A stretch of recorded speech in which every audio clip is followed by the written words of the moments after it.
Ayan, meron din po tayong Pacific Town sa Naik, Cavite. So, pre-selling, ang sample computation, i-discuss ko baka magustuhan mo. Taga Naik lang po ako, so daily tripping and reservation. Ayan, i-discuss ko muna ano po. So, pre-selling, bagong project sa Naik, Cavite. Ang lot area po ni Pacific Town Naik is 42 square meters. Ang lot area po. Ang total contract price niya is 1,812,000. Ang loanable sa pag-ibig is 1,590,000. Ang total equity mo is 222. Yung 222,000, less mo pa dyan ang reservation fee. So, 5,000 lang ang reservation fee. Ang net equity mo is nasa 217,000. Ngayon, meron tayong magandang offer si developer.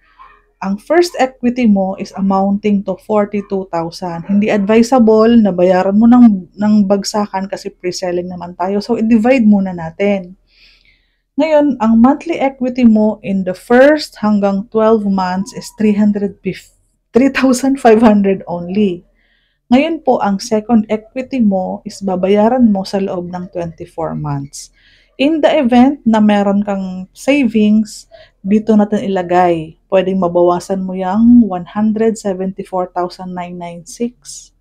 Okay po, sa loob ng 13 hanggang 48 months, meron kang 481,000 na down payment. Ngayon po, sa loob ng 30 years kay Pag-ibig is aabutin ka, ay ano na siya, 10,635. Ngayon po, kapag sumabay, di ba po, so super stretch po yung ating down payment para sobrang maging affordable siya. Sobrang mura or sobrang baba ng ating monthly amortization ng equity kasi two cuts po yan. Merong first, merong second.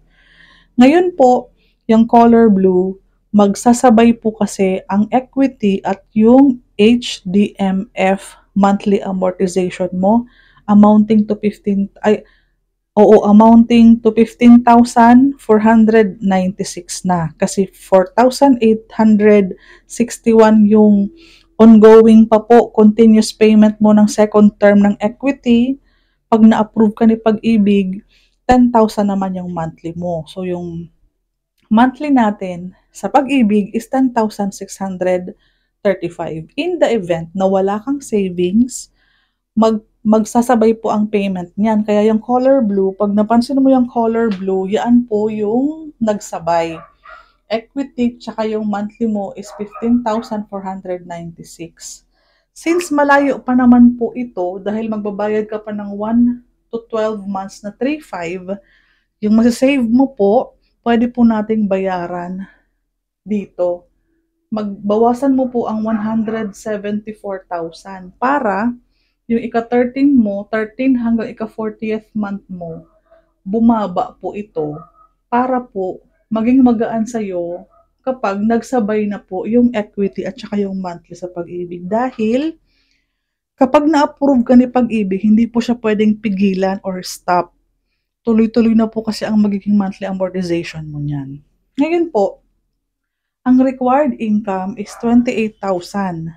Ayan. So, very achievable po ang ating 28,000 na salary. Pag natapos na po yung equity mo or yung down payment mo, mag-stock na yan sa 10,635 per month. Okay? Ang ginawa lang dito ni developer, mapagaan yung monthly amortization, mapabilis ang turnover natin.